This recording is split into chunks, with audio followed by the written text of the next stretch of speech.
যায় এখান থেকে এই কী বলে ওর নাম, এই বালি, তারপরে পাথর, চুনা পাথর এসব নিয়ে যায়, হরদম নিয়ে সাপ্লাই দেয় এইখান থেকে।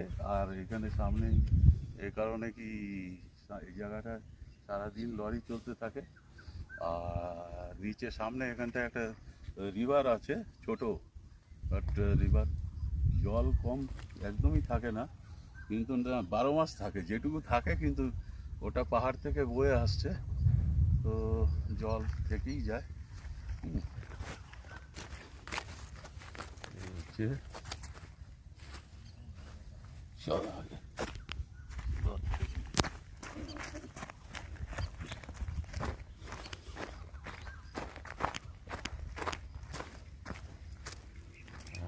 এই যে বলছিলাম না, লরি লরি আসছে, এইখান থেকে সমানে বালি পাথর এগুলো নিয়ে নিয়ে সাপ্লাই দেওয়া হয়, বিভিন্ন জায়গায় চলে যায়।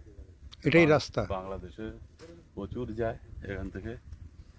আর এই যে নদীটা দেখুন, নদীটাকে দেখুন, এই যে নদী, এই নদীটা এরকম সারা বছর জল থাকে, এটা জলটা এরকমই থাকে, বর্ষাকালে একটু কিন্তু বেড়ে যায়। বর্ষাকালে বেড়ে যায় আর এমনি সময় কমে যায়। এটা বয়ে আসছে পাহাড় থেকে।